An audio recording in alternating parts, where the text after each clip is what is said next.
As a locum tenens physician, you may spend a lot of time traveling between assignments, but when you're home, that space you use for admin work can actually save you money on taxes. In this video, we'll break down the home office deduction, how it works, who qualifies, and how you can take advantage of it to reduce your tax bill. Welcome to the Locum CPA podcast, where we talk about the business of being a locum tenens medical professional. My name is Stephen Lee, a certified public accountant based out of Chicago, Illinois. So let's get right into our topic. What is the home office deduction? The home office deduction allows you to deduct certain expenses related to your home office from your taxable income. For locum tenens physicians, this is particularly helpful if you manage your schedule, paperwork, or administrative tasks from home. If you use a specific part of your home exclusively for business purposes, you can deduct a portion of your mortgage or rent, utilities, insurance, and even maintenance costs based on the size of your home office space. Who qualifies for the home office deduction? Not every physician working from home can qualify. The IRS has clear rules for who's eligible, so it's important to know the criteria. There are 3 of them. The first one is exclusive use rule. The space must be used exclusively for business. It can't double up as a guest room or play area. The second one is the regular use rule. You should regularly use this space for administrative tasks related to your locum tenens work, such as scheduling shifts, reviewing patient records, or handling billing. The third is a principal place of business rule. Even if you spend most of your time at different hospitals or clinics, the home office qualifies if it's your primary space for admin work. So how do we calculate the home office deduction? There are actually 2 ways to calculate your home office deduction: the simplified method and the actual expense method. Let's walk through both. The first one is the simplified method, which is you can claim $5 per square foot of your office up to 300 square feet. This means a maximum deduction of $1,500. A tip here is this is easiest if you don't want to track detailed expenses throughout the year. The second method is the actual expense method. This involves calculating the percentage of your home square footage used for your office and applying that percentage to your home office expenses. If your home office is 10% of your home's total square footage, you can deduct 10% of your total home-related expenses. So that leads us into what are home-related expenses that qualify?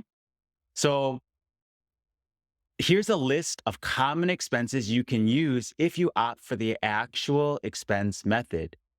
The first one is mortgage interest, not the principal. If you are a homeowner and you're paying mortgage, that mortgage payment is usually made up of 3 parts or at least 2 parts. It's made up of principal and interest, sometimes property taxes. Remember, it's only the mortgage interest portion, not the principal, that you can include in this calculation for the actual home office expense deduction. Also, rent payments. If you're not the homeowner, but you're paying rent, a portion of that rent payment can also apply. Utilities like electricity, water, heating, and internet. Those are big ones. Home insurance premiums. Another one is home repairs and maintenance that affect your office space. This can include even a cleaning service that comes to your home to clean it once every 2 weeks, once a month, whatever the frequency is. Depreciation is another one, but I'm going to hold off on that one just because it gets complicated if you start depreciating your home, because when you sell that home, and this only applies if you're the owner of the home, then you have something called depreciation recapture, which really complicates that capital gains calculation. Once again, a tip here, just like in my other videos, is really keeping meticulous records of these expenses to ensure that you maximize your deduction. Common mistakes to avoid here. While the home office deduction can save you a lot of money, there are common mistakes that can also get you in trouble with the tax authorities. Here are some pitfalls to avoid. The first one is mixing personal and business use for that home office. If your home office is also your family living room or spare bedroom, it doesn't qualify for the deduction. Remember, it can't be mixed use. Another one is inaccurate square footage calculations. Make sure you measure your home office space accurately to avoid overclaiming. Another one is forgetting to keep records. If you use the actual method, you need documentation for everything. Keep your utility bills, insurance payments, and any receipts for repairs, as well as home maintenance, the cleaning service. A tip here is when in doubt, consult a professional like a CPA or another tax professional who can ensure that you're compliant and give you peace of mind. The bonus tip here is, can you deduct co-working space in addition to your home office? If you prefer working from a co-working space instead of home, then you might qualify for the deduction.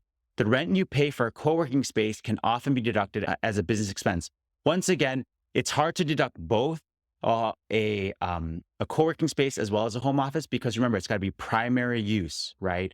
That space has to be primarily used for your administrative tasks. So either or, okay? So to wrap things up, the home office deduction can be very powerful for all of you locum tenens professionals to lower your tax bill. Remember, the key to this method is that the area must be exclusively used and regularly used for your locum tenens practice.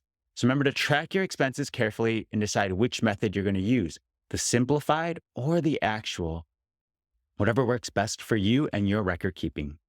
Thanks for watching, and if you found this information useful, don't forget to hit the thumbs up, subscribe to this channel, and leave a comment if you have any questions or topics you'd like for us to cover in future videos.